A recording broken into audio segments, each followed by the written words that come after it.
নমস্কার, আমি জয়া। আমার চ্যানেল তেজপাতা হোম ডেলিভারিতে আপনাদের সবাইকে জানাই স্বাগত।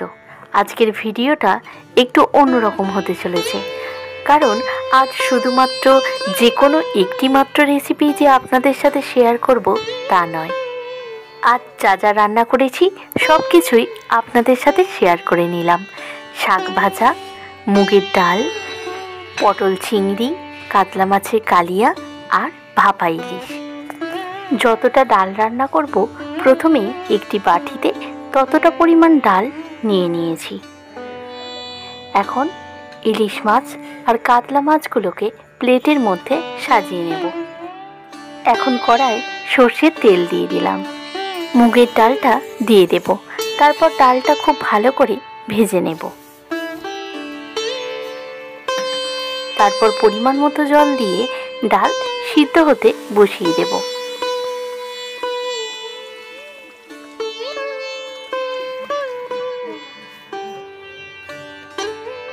কড়া থেকে ডালটা একটি বাটির মধ্যে কাটিয়ে দিচ্ছি।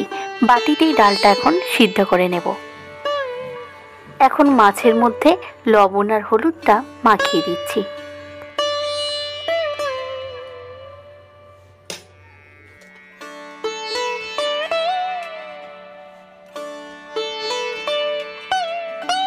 এখন মাছ ভেজে নেওয়ার জন্য কড়াই তেলটা দিয়ে দিলাম। তেল গরম হলেই মাছগুলো একে একে ভেজে নেব।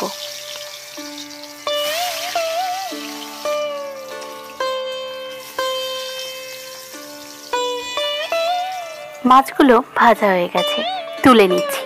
বাকি মাছগুলো একইভাবে ভেজে নেব।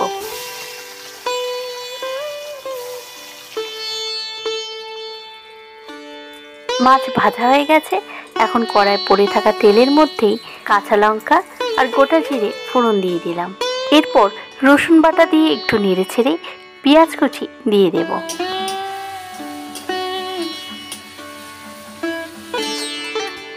পেঁয়াজ বেশ কিছুটা ভেজে নেওয়ার পর টমেটো কুচি দিয়ে দিলাম। এখন অল্প একটু লবণ দিয়ে দিচ্ছি। এরপর দিচ্ছি আদা বাটা। এখন অল্প জল দিয়ে দেব।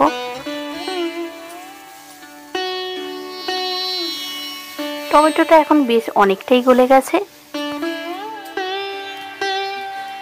এরপর লঙ্কা আর হলুদের গুঁড়ো দিয়ে ভালো করে মশলাটা কষে নেব।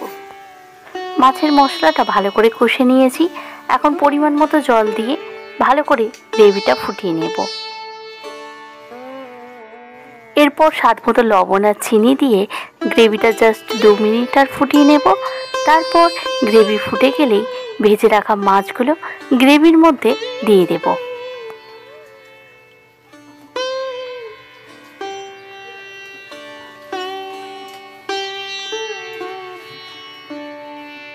কাতলা মাছের কালিয়া এখন পুরোপুরি রেডি হয়ে গেছে। প্লেটের মধ্যে প্রথমে মাছগুলো তুলে নেব, তারপর উপর থেকে গ্রেভিটা দিয়ে দেব।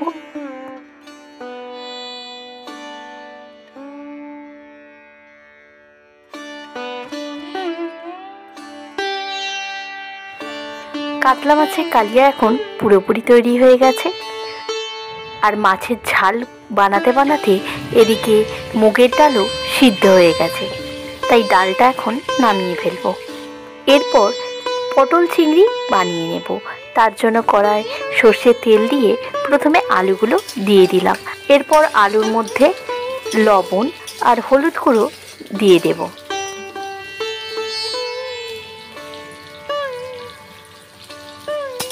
এরপর গ্যাসের ফ্লেমটাকে মিডিয়াম রেখে ঢাকা দিয়ে দেব। আলুটা ঢাকা দিয়ে 5 মিনিট রান্না করে নেব। এইভাবে 5 মিনিট রান্না করে নেবার পর ঢাকনা খুলে দিলাম এবং আলুটা প্রায় অনেকটাই হয়ে এসছে, তাই আলুগুলো এখন তুলে নিচ্ছি। এরপর এই কড়ায় থাকা তেলের মধ্যেই পটলটা একইভাবে ভেজে নেব। পটল খুব বেশি ভাজবো না, তাই হাফ ভাজা হয়ে আসলেই পটলগুলো তুলে নেব। এরপর চিংড়ি মাছগুলো ভেজে নেব। চিংড়ি মাছ ভাজা হয়ে গেছে, এখন তুলে নেব। কড়াটা পরিষ্কার করে নিয়ে ওভেনে বসিয়ে দিয়েছি। কড়ায় সর্ষের তেল দিয়ে তেলের মধ্যে গোটা জিরে আর কাঁচা লঙ্কার ফোড়ন দিয়ে দিলাম। এরপর দিচ্ছি রসুন বাটা। রসুন হালকা করে ভেজে নিয়ে পেঁয়াজ কুচি দিয়ে দিলাম।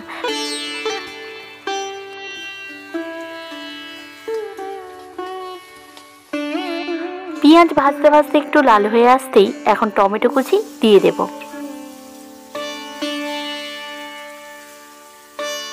এরপর এখন আদা বাটা দিয়ে দেব এবং আদাটা একটু ভেজে নেওয়ার পরেই দিয়ে দেব ভেজে রাখা চিংড়ি মাছ।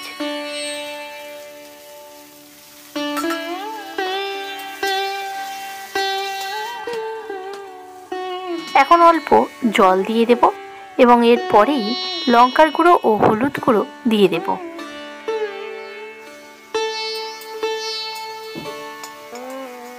এরপর দিয়ে দিচ্ছি টক দই। সবকিছু এখন খুব ভালো করে মিশিয়ে নেব। এরপর একসাথে ভেজে রাখা জিরে ও ধনে গুঁড়ো দিয়ে একটু কষে নিয়ে জল দিয়ে দেব। এরপর স্বাদ মতো লবণ দিয়ে ভেজে রাখা আলু ও পটল গ্রেভির মধ্যে দিয়ে দেব।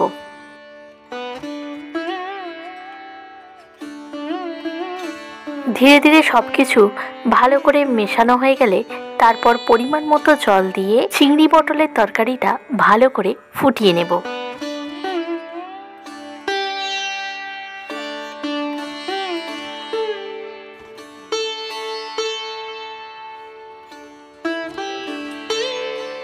পটল আর আলু খুব ভালো করেই এখন সিদ্ধ হয়ে গেছে, তাই তরকারিটা এখন নামিয়ে ফেলবো। তরকারির উপর থেকে এখন ঘি আর গরম মশলা দিয়ে একটু ভালো করে মিশিয়ে নেব।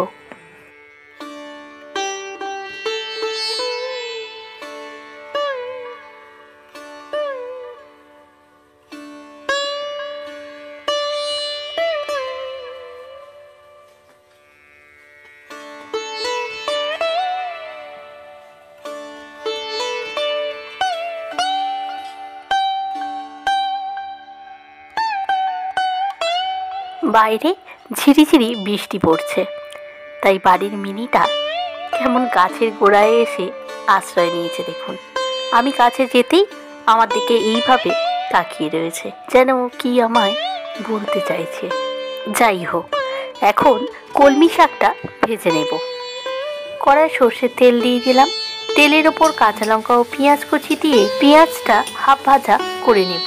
পেঁয়াজ 1 থেকে 2 মিনিট ভেজে নেওয়ার পর এখন কলমি শাক দিয়ে দিলাম।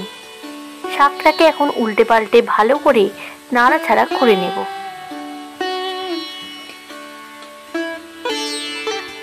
ভাজতে ভাজতে শাকটা এখন অনেকটাই কমে এসছে।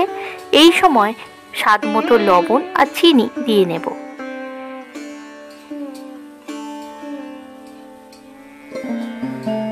শাক প্রায় হাফ ভাজা হয়ে এসছে বলা যায়। এখনো আরো একটু শাক ভেজে নেব। এরপর নামানোর সময় উপর থেকে পোস্ত ছড়িয়ে ভালো করে মিশিয়ে নিয়ে শাক নামিয়ে ফেলব। এরপর ডালটা করে নেব। ডাল করে নেওয়ার জন্য কড়াই সর্ষের তেল দিয়ে তেলের মধ্যে ফোড়ন দিয়ে দিচ্ছি গোটা জিরে। ফোড়নটা গরম হয়ে এলেই টমেটো কুচি দিয়ে দেব। এখন টমেটোটা যাতে তাড়াতাড়ি গলে যায় তার জন্য দিয়ে দিচ্ছি লবণ। টমেটোটা এইভাবে ভালো করে ভেজে নেওয়ার পর এখন হলুদ গুঁড়ো দিয়ে ভালো করে কষে নিয়ে জল দিয়ে দেব।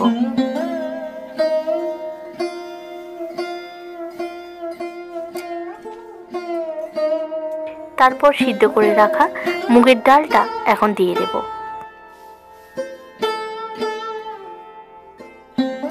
এরপর স্বাদ মতো লবণ আর চিনি দিয়ে পরিমাণ মতো জল দিয়ে দেব।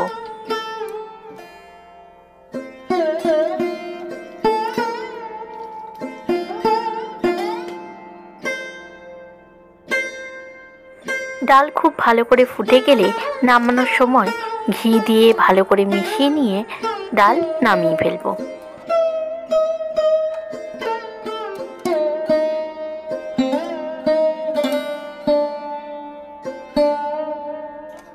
সব শেষে এখন ভাপা ইলিশ বানিয়ে নেব।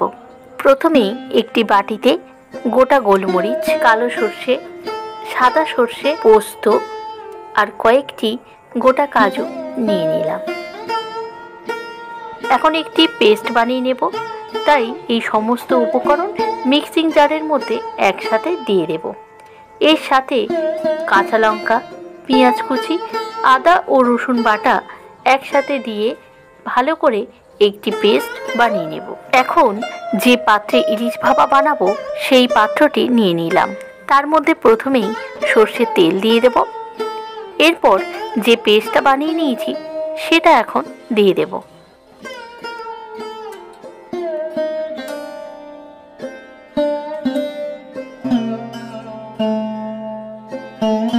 এরপর কয়েকটি কালো জিরে হাতের মধ্যে ভালো করে ঘষে নিয়ে দিয়ে দিলাম। এর সাথে দিয়ে দিলাম 1 চিমটে হলুদ গুঁড়ো। এরপর টক দই খুব ভালো করে ফেটিয়ে নিয়ে দিয়ে দিলাম।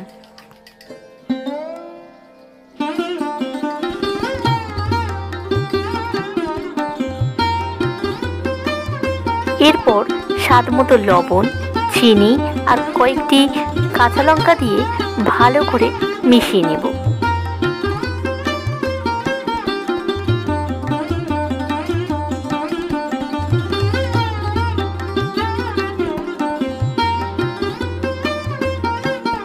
এইভাবে সবকিছু ভালো করে মিশিয়ে নেওয়ার পর এখন মাছের পিসগুলো পরপর সাজিয়ে দেব।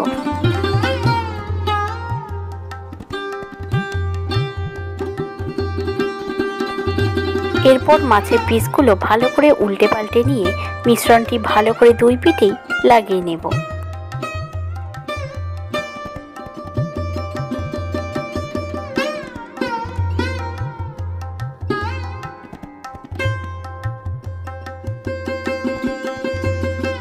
এরপর উপর থেকে কাঁচা সর্ষের তেল একটু বেশি পরিমাণে দিয়ে ভালো করে মিশিয়ে নিতে হবে।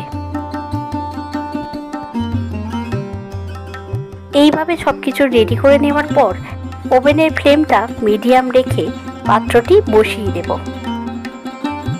এখন ঢাকা দিয়ে 20 মিনিট মিডিয়াম ফ্লেমে রান্না করে দিলেই রেডি হয়ে যাবে ভাপা ইলিশ। তবে 5-10 মিনিট অন্তর মাঝে মাঝে একবার পাত্রটি ধরে এইভাবে নাড়াচাড়া করে নিতে হবে, তাহলে কোনোভাবেই মাছের পিসগুলো কড়ায় বসে যাবে না। তবে মনে রাখতে হবে কোনোভাবেই কিন্তু চামচ বা খুন্তি অন্য কোনো কিছুর মাধ্যমে মাছের পিসগুলোকে ওলটপালট করা যাবে না, যেহেতু মাছের পিসগুলো কাঁচা এবং এটা ভাপিয়ে নিয়ে বানানো হচ্ছে, তাই কোনো কিছু আঘাত লাগা মাত্রই পিসগুলো যেহেতু নরম খুব সহজেই ভেঙে যাওয়ার ভয় থাকে।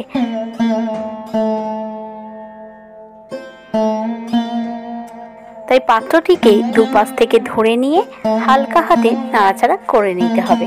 20 মিনিট এইভাবে রান্না করে নিয়েছি আর মাছের পিসগুলো দেখেই বোঝা যাচ্ছে মাছটা একদম কুক হয়ে গেছে। এখন ঢাকা দিয়ে আরো 10 মিনিট এইভাবেই রেখে দেব। আরো 10 মিনিট পর ঢাকনাটা সরিয়ে দিয়ে আপনাদের এখন দেখাচ্ছি। দেখুন ভাপা ইলিশটা দেখতে ঠিক কতটা সুন্দর হয়েছে।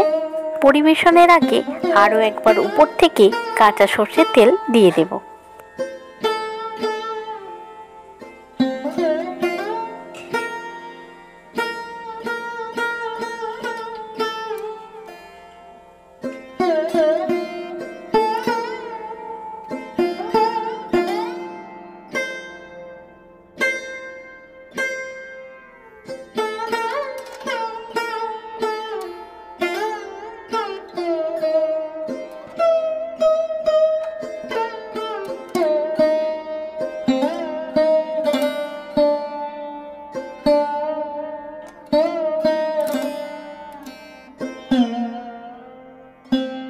আজকের ভিডিওটা ছিল এতটুকুই। পরের দিন আবার নতুন কোনো রেসিপির সাথে নতুন কোনো ভিডিও নিয়ে চলে আসবো আমার চ্যানেল তেজপাতা হোম ডেলিভারিতে। আপনারা সুস্থ থাকবেন, ভালো থাকবেন।